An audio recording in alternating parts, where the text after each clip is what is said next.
अस्सलामुअलैकुम वीवर्स, कैसे हैं आप? आई होप आप सब बिल्कुल खैरियत से होंगे, ठीक ठाक होंगे।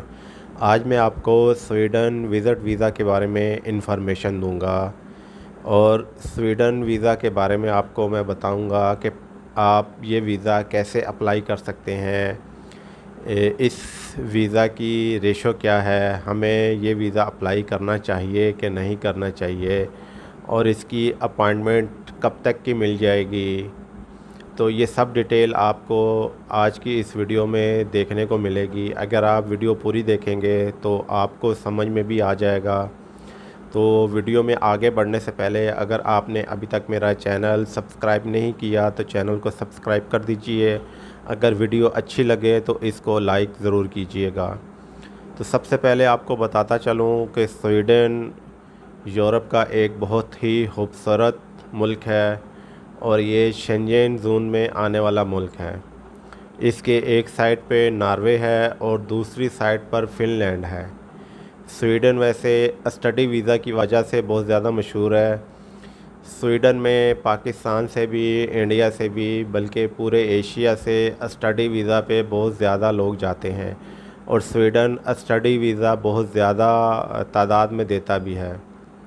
और ऐसा नहीं है कि स्वीडन टूरिस्ट वीज़ा नहीं देता, स्वीडन टूरिस्ट वीज़ा भी बहुत बड़ी तादाद में देता है। सबसे पहले आपको मैं स्वीडन वीज़ा की अपॉइंटमेंट के बारे में अपडेट दे दूं कि स्वीडन वीज़ा की अपॉइंटमेंट भी आपको जेरी फिडिक्स यानी कि वीएफएस ग्लोबल के ज़रिए ही मिलेगी। जैसे आप नदरलैंड की अपॉइंटमेंट लेते हैं, इसी तरह आपने स्वीडन की अपॉइंटमेंट लेनी है। और स्वीडन की वीज़ा अपॉइंटमेंट की फ़ीस 30 यूरो है, जो कि पाकिस्तानी तकरीबन 6000 रुपीज़ बन रहे हैं इस वक्त। तो अगर इसकी अपॉइंटमेंट की बात की जाए तो अपॉइंटमेंट आपको 2 दिन के बाद की भी मिल जाएगी। अगर आज 26 तारीख़ है तो आपको 27 तारीख या 28 तारीख की भी आपको अपॉइंटमेंट मिल जाएगी। तो ये ऐसा मुल्क है कि जिसकी अपॉइंटमेंट आपको इजी कराची, इस्लामाबाद, लाहौर से मिल जाएगी। स्पेन या नदरलैंड की तरह नहीं है कि आपको अपॉइंटमेंट चाहिए तो आपको अपॉइंटमेंट नहीं मिलेगी और अपॉइंटमेंट खुलते साथ ही 2-2 घंटे में, 1-1 घंटे में अपॉइंटमेंट फुल हो जाती है। तो अगर आप इसकी अपॉइंटमेंट लेना चाहें तो बहुत ही इजी तरीके से आप अपॉइंटमेंट ले सकते हैं। और इसके बाद अगर स्वीडन वीज़ा की रिक्वायरमेंट की बात की जाए तो दूसरे कंट्रीज़ के वीज़ा की तरह सबसे पहले आपने इसकी एप्लीकेशन फ़िल करनी होती है। एप्लीकेशन फ़िल करने के बाद आपने रिक्वेस्ट लेटर लिखना होता है। रिक्वेस्ट लेटर में आपने अपने बारे में भी डिटेल देनी है, जो भी आपका बिज़नेस है, और आपने अपना ट्रैवल प्लान लाजमी देना होता है। आप किस दिन स्वीडन पहुंचेंगे, आप स्वीडन में कौन कौन से शहर में जाएंगे, किस होटल में आप ठहरेंगे और कितने दिन आप स्वीडन में क़याम करेंगे और कौन कौन सी जगह का आप विज़िट करेंगे। तो ये सब डिटेल आपको देनी होती है और अगर आप ये सब डिटेल अच्छे तरीके से दे देंगे तो आपको वीज़ा मिलने में भी आसानी हो जाती है।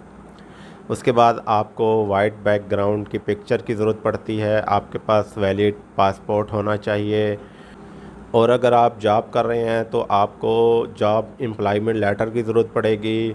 लास्ट 3 मंथ की सैलरी स्लिप की ज़रूरत पड़ेगी और आपने उसी बैंक अकाउंट की बैंक स्टेटमेंट लगानी है जिसमें आपकी ये सैलरी जा रही होगी। और अगर आप बिज़नेस कर रहे हैं तो आपने अपने कंपनी के लेटर हेड पर अपनी कंपनी की डिटेल बतानी है। अगर आपका चैम्बर का सर्टिफिकेट बना है तो वो लगा देंगे, अगर नहीं बना हुआ तो कोई ज़रूरी नहीं है। इसके बाद आपने एनटीएन सर्टिफिकेट लगाना है और 2 साल की आपने टैक्स रिटर्न लगाना है। ये लाजमी है, आपने 2 साल का टैक्स रिटर्न साथ लगाना है और आपने 6 मंथ की बैंक स्टेटमेंट लगानी है। बैंक स्टेटमेंट आपकी मेंटेन होनी चाहिए और अगर तो आपका 1 मिलियन से ज़्यादा बैंक बैलेंस है, क्लोजिंग बैलेंस है इसमें, तो ये भी बहुत अच्छा हो जाएगा। और आपको फ़्लाइट रिज़र्वेशन, जो कि रिटर्न फ़्लाइट रिज़र्वेशन आपके पास होनी चाहिए, वो आपने साथ में ज़रूर अटैच करनी है। कंफर्म होटल बुकिंग आपने साथ में अटैच करनी है और ट्रैवल इंश्योरेंस जो कि ज़रूरी है 30,000 यूरो की होनी चाहिए, ये भी आपने साथ अटैच करनी है लाजमी। तो ये इसकी रिक्वायरमेंट्स थी। जब आपके पास ये रिक्वायरमेंट्स पूरी हो जाएंगी तो आपने जेरी फेडिक्स में जाना है जिस दिन की आपने अपॉइंटमेंट ली होगी, और आप अपने डॉक्यूमेंट वहाँ पे सबमिट कर देंगे और वहीं पे आपकी बायोमेट्रिक भी हो जाएगी। और अगर इसकी वीज़ा रेशो की बात की जाए तो एक बात आपको मैं बताता चलूँ कि स्वीडन लाजमी आपको इंटरव्यू कॉल करता है। जब आप अपना वीज़ा अप्लाई कर देंगे तो उसके बाद आपको कॉल आएगी, ठीक है। तो अगर तो आप इंटरव्यू दे सकते हैं, आपके पास इतना टैलेंट है कि आप बासानी इंटरव्यू दे दें, जो भी क्वेश्चन वो आपसे पूछें आप इजी तरीके से उन क्वेश्चंस के आंसर दे दें। और ज़्यादातर कुछ क्वेश्चन आपकी सोशल लाइफ के बारे में हो सकते हैं, आप जो है वहाँ पे स्वीडन में किस पर्पज़ से जा रहे हैं, कितने दिन स्टे करेंगे, आपकी बिज़नेस या जॉब के बारे में वो आपसे पूछ सकते हैं। तो अगर तो आप इन क्वेश्चन के बासानी आंसर दे सकते हैं, आपके पास इतना टैलेंट है और आपकी प्रोफाइल बेहतर है, 5-6 कंट्रीज़ का कम से कम आपने ट्रैवल की हुई है, आपके डॉक्यूमेंट्स जेन्युइन हैं, बेशक वो आपका बिज़नेस हो या आपकी जॉब हो, और आपकी बैंक स्टेटमेंट जेन्युइन है और बेहतरीन बैंक स्टेटमेंट बनी हुई है, तो फिर आपको स्वीडन का वीज़ा अप्लाई करना चाहिए।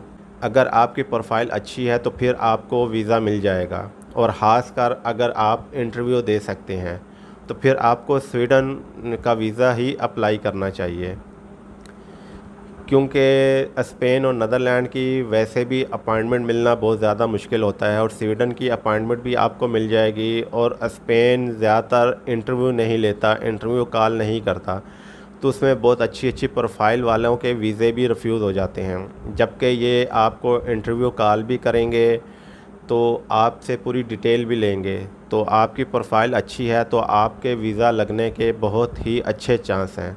तो इसलिए मैं रेकमेंड करूँगा कि अगर आपकी प्रोफाइल अच्छी है तो आप स्वीडन का वीज़ा अप्लाई करें और इस खूबसूरत मुल्क का विज़िट करें।